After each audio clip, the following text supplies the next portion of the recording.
তো বলছেন যে রাসূলুল্লাহ মসজিদ অবস্থান করছিলেন, একসঙ্গে ফাআকবালা সালাসাতু নাফারিন, 3 ব্যক্তি আসলো। নাফার 3 থেকে 9 মধ্যে লোক যদি থাকে তাহলে নাফার বলা হয়।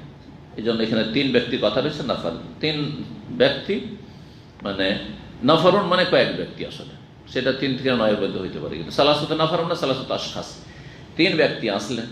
ফাআকবালা ইসনানি, যাচ্ছিল মসজিদের কাজ দিয়ে বা মসজিদ হয়ে যাচ্ছিল, 3 জন একসাথে ছিল, 2 জন এগিয়ে আসলো কোন দিকে, এলা রাসূলিল্লাহ, রাসূলুল্লাহ সাল্লাল্লাহু আলাইহি ওয়াসাল্লাম দিকে। আর ওয়াজাহাবা ওয়াহিদুন, তৃতীয় ব্যক্তি একজন যে ছিল সে ওখান থেকে কেটে পড়ে চলে গেল। এই হাদিস আমি অনেকবারই বয়ান করেছি।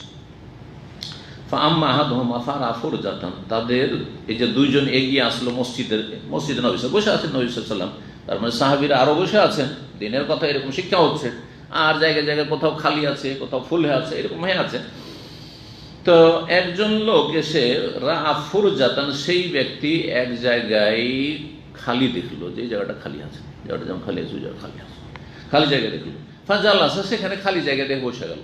তাহলে এটা হচ্ছে মজলিসের আদব, এখানে শেখানো হয়েছে যে খালি জায়গা দেখে কি করতে হবে, বসে যেতে হবে। এই নয় যে একজন খুব সম্ভ্রান্ত ব্যক্তি, সিনিয়র ব্যক্তি পরে আসছে, লেটে আসছে, আসার পরে ওর তো জীবন নেই, ও পিছনে বসা অভ্যাস নাই, সুতরাং এসে বলছে, দেখছি যে একটা নতুন আছে, এই তুমি একটু পিছনে এইখানে এসে বসছে, এটা না জায়েজ, জায়েজ নয়, জায়েজ নয়। জি, অনেকে এরকম করে, নিষেধ আছে মজলিসের আদবের খেলাফ।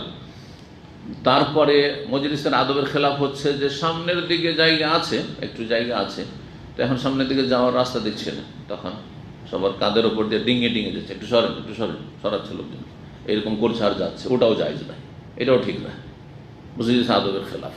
তো পরে আসছো যেখানে পেছন দিকে জায়গা পাচ্ছ ওখানে বসে, সামনে জায়গা আছে, রাস্তা পাচ্ছ ওখানে বসে। কাউকে ডিঙিয়ে আসা নিষেধ। আর জুমার দিনে তো কঠোরভাবে নিষেধ রয়েছে, জুমা মসজিদে খুতবা চলাকালীন যদি হয় তাহলে হারাম, না যায়। তো আম্মাল আখার, এক ব্যক্তি তো বসে গেল জায়গা দেখে, মানে আগ্রহের সাথে বসলো এবং দিন শিখার জন্য বসে গেল। আম্মা দ্বিতীয় ব্যক্তি চিন্তা করলো বসবো কি বসবো না, হ্যাঁ হয়তো একটু কাজও আছে, বসবো কি বসবো না, কিন্তু লজ্জায় উড়ে গেল। অনেকে চক্ষু লজ্জায় বসে না, এই ব্যক্তি ওই চক্ষু লজ্জাওয়ালা ছিল। তো বলছে ফাজালা সাখাল, পিছন দিকে বসে গেল। ও এগিয়ে দেখে জায়গা খালি, ওটা না, একটু পিছন দিকে বসি, যাতে করে আমার প্রয়োজন হলে একটু টান দিতে পারি। যেমন এই যে পিছন দিকে যারা আছে না, অনেকে কিন্তু সুবিধাও দিয়েছে, একটু টেলিফোন আসলে যাতে করে আমি টান দিতে পারি। হ্যাঁ, কথা বোঝা গেছে। বাথরুমের নামে 2-3 গেলেও দেখতে পাবে না আমাকে, কিন্তু এদিক থেকে গেলে তো নজরে পড়ে যাবে, তো খারাপ লাগবে, তাই না, দৃষ্টিকটু লাগবে। তো ওই রকম ওই দিকে একটু বসলো, যে কিনারাতে পিছন দিকে বসে গেল। ও আম্মাল আখার, তৃতীয় ব্যক্তি সম্পর্কে বলছেন, ফাআদবারা জাহিবান, সে পিঠ দেখিয়ে চলে গেল, মানে সে পিঠ ফিরিয়ে চলে গেল, তার কাজে সে চলে গেল, টান দিয়ে মসজিদে বসলো না মজলিসে। ফালাম্মা ফারাগা রাসূলুল্লাহ সাল্লাল্লাহু আলাইহি ওয়াসাল্লাম যখন তার আলোচনা বা দার্স থেকে অবসর হলেন, মানে শেষ করলেন, কালা, তখন বলে, আলা উখবিরুকুম আনিস সালাসাতি, তোমাদেরকে কি জানিয়ে দেব না এই 3 ব্যক্তি সম্পর্কে, তাদের আল্লাহর কাছে তাদের অবস্থান সম্পর্কে, যে আল্লাহর কাছে তাদের কার কতটা মর্যাদা। ফাআম্মা আহাদুহুম, তাদের একজন যে প্রথম জন, ফাআওয়া ইলাল্লাহ, সেই ব্যক্তি আল্লাহর কাছে আশ্রয় নিল, ফাআওয়াহুল্লাহ, আল্লাহ তাকে আশ্রয় দিয়ে দিলেন। আগ্রহের সাথে আসলো, আর জায়গা যখন খালি আছে, চলো এখানে জায়গা খালি আছে, আর কাউকে ডিঙাইতে হয় না, চলো একটু এগিয়ে যেয়ে বসে সেটে বসলো। সেই ব্যক্তি আগ্রহের সাথে সে আল্লাহর কাছে আশ্রয় নিল, সুতরাং আল্লাহ তাকে কি করলেন, নিজের রহমতে আশ্রয় দিলেন। ও আম্মাল আখার, দ্বিতীয় ব্যক্তি, ফাস্তাহিয়া, সেই ব্যক্তি লজ্জায় পড়ে গেল, যে বসবো না তো কেমন লাগছে, খারাপ লাগছে। ফাস্তাহি আল্লাহ, আল্লাহও লজ্জায় পড়ে গেলেন। যখন তুমি লজ্জা করে বসে গেলে, তো আল্লাহ লজ্জাতে কি করলেন, চলো মাফ তোমাকে। অনেক সময় লজ্জাতে কাউকে দিয়ে দিতে হয় না, লজ্জাতে দিতে হয়, ধারও দিতে হয় অনেককে লজ্জাতে, আবার অনেকে দান খেরাতও করতে হয় লজ্জাতে। হ্যাঁ, হঠাৎ করে ধরেন একটা পানি, এখানে একটাই পানি আছে, বেচারা একটা লোক যদি আসে, এটা পানি আমারই প্রয়োজন হইতে পারে, ঠিক কিনা, হঠাৎ করে এমার্জেন্সি, তারপর একটা লোক আছে, সে পানিটা নিতে পারি, আমি লজ্জাতে, আমি কি না বলবো, কখনো না বলবো না। এটার নাম হচ্ছে চক্ষু লজ্জা, এটার নাম হচ্ছে লজ্জা। একটা উদাহরণ, এরকম যে কোনো উদাহরণ আপনার হইতে পারে। এটার গুরুত্ব বুঝতে পারবেন না। হজের মাঠে বুঝতে পারবে। আল্লাহু আকবার। হজে দু একবার এমন হয়েছে ভিতর শুকিয়ে আসছে, আর সেই সময় তো পাথর মারা এত সহজ ছিল না।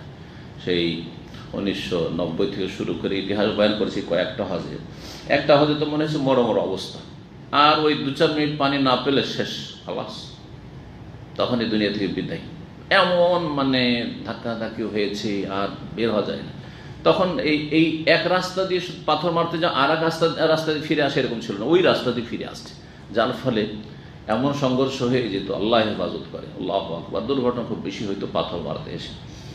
তো বেরিয়ে গিয়ে কোন রকম করে জানটা বেঁচে, তো আলহামদুলিল্লাহ বললাম যে আলহামদুলিল্লাহ জানটা তো বেঁচে গেল, কিন্তু পানি, আল্লাহু আকবার। এটা দেখছি যে বাসা আছে, ওই মুআল্লিমদের বাসা আছে, ঢুকে পড়েছি, আর প্রথম কাজ একটু পানি দেন। আলহামদুলিল্লাহ পানি দিয়েছে। কত যে পানির, এক ঢোক পানির যে কত গুরুত্ব ওই সময়গুলোতে বোঝা যায়, এই সময় বুঝতে পারবেন না যে পানি না দিল কোন মূল্য আছে, কিন্তু পানিটা যে কত মূল্য, এই 1 লাখ টাকা দিয়েও কিনে খেতে হইতে পারে যান বাঁচানোর জন্য, তারও বেশি দিতে হবে, ঠিক কিনা?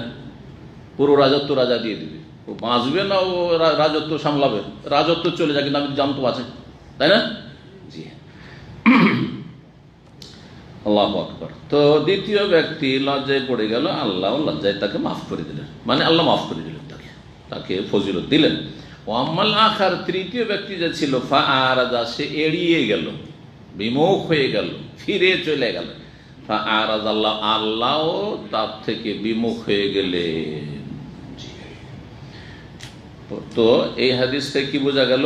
মসজিদে বসে থাকা। নবী সাল্লাল্লাহু আলাইহি ওয়াসাল্লাম কি ছিলেন? মসজিদে বসেছিলেন, সাহাবায়ে কেরাম বসেছিলেন, দিনের আলোচনা চলছিল, মসজিদে দিনের আলোচনা করছিলেন। এটা